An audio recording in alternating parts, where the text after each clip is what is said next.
Harihara Veeramallu cinema అదొక చారిత్రక ఘట్టంలాగా మొఘలుల మీద హరిహర వీరమల్లు పోరాడి కోహినూర్ వజ్రాన్ని తెచ్చినట్టుగా కథలుగా ఈరోజు ఆ సినిమా పేరుతో ప్రచారం జరుగుతున్నది.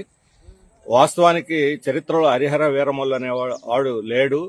కేవలం మొఘలులు, కోహినూర్ వజ్రం ఈ రెండు వాస్తవాల మీద మిగతా అన్ని కూడా కల్పిత కథలు పెట్టి ఆ పేరుతో ముస్లిం వ్యతిరేక ద్వేషాన్ని పెంచేదానికోసం ఈ సినిమా ఉన్నట్టుగా ఆ ప్రచారాన్ని బట్టి వస్తున్నటువంటి ప్రేక్షకుల అభిప్రాయాలను బట్టి తెలుస్తా ఉన్నది. వాస్తవానికి చరిత్రలో కల్పిత గాథని ఒకటి పెట్టి ఈ రకమైనటువంటిది చేయటం సరైనటువంటిది కాదు. అందులో పవన్ కళ్యాణ్ లాంటి ఒక ఉన్నత స్థానంలో ఉన్నటువంటి వ్యక్తి ప్రజలకు వాస్తవాలు చెప్పాల్సిన పోయి కల్పిత కథలను చరిత్ర కింద చూపెట్టి భ్రమలు సృష్టించడం సరైనది కాదు. అందుకని సినిమాలో, బయట పోస్టర్లో, ప్రచారం అన్నింటిలో కూడా ఇది చరిత్ర కాదు కల్పితం అనే ప్రచారం కూడా దీంతో పాటు వేయాలని చెప్పి సిపిఎం డిమాండ్ చేస్తున్నది.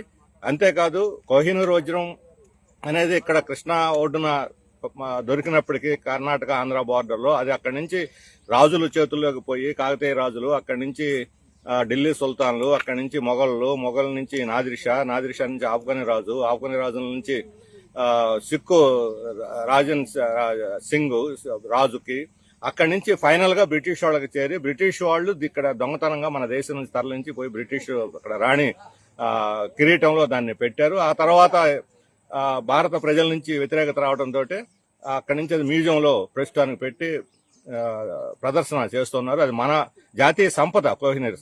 అది ఈరోజు బ్రిటిష్ వాళ్ళ చేతుల్లో చేరింది. మొఘళ్ళ కాలంలో ఎన్ని అక్రమాలు కొంతమంది రాజులు చేసి ఉండొచ్చు. ప్రతి రాజు మొఘలు ముస్లిం అని లేదు, హిందూ అని లేదు, రాజ్యకాంక్షతో మనుషులను చంపేశారు, భూములు ఆక్రమించారు, దుర్మార్గాలు చేశారు, మంచి పనులు చేసిన వాళ్ళు ఉన్నారు. ఈ ఫ్యూడల్ వ్యవస్థకు ప్రతినిధులు వాళ్ళు. అటువంటి సమయంలో మొఘళ్ళు కూడా చాలా యుద్ధాలు చేశారు, భూములు ఆక్రమించారు. కానీ ఆ కాలంలో సృష్టించబడిన సంపద అంతా మన దేశంలో ఉండిపోయింది. మొఘళ్ళు కూడా ఇక్కడే ఆఖరి మొఘలు చక్రవర్తి కూడా బ్రిటిష్ వాళ్ళతో పోరాడే చనిపోయాడు. కానీ ఆ తర్వాత వచ్చిన బ్రిటిష్ వాళ్ళు మన సంపదనంతా దోచుకొని బ్రిటన్కు తరలించుకుపోయారు. చివరి కోహినూర్ వజ్రాన్ని కూడా తీసుకుపోయారు. ఆ వాస్తవాన్ని ప్రజలకు చెప్పకుండా ఈయన పలుకుబడి, పవన్ కళ్యాణ్ గారి పలుకుబడిని మోడీ దగ్గర ఉంది, కేంద్ర ప్రభుత్వం మీద ఉంది, హోమ్ మినిస్టర్లో ఉంది, దాన్ని ఉపయోగించి ఈరోజు కోహినూర్ వజ్రాన్ని భారతదేశానికి తిరిగి రప్పిస్తే, లండన్ నుంచి బ్రిటిష్ వాళ్ళ చేతుల నుంచి విముక్తి చేసి మన దేశానికి రప్పిస్తే భారత ప్రతిష్ట ఇనుమడింపజేసిన వాళ్ళు అవుతారు.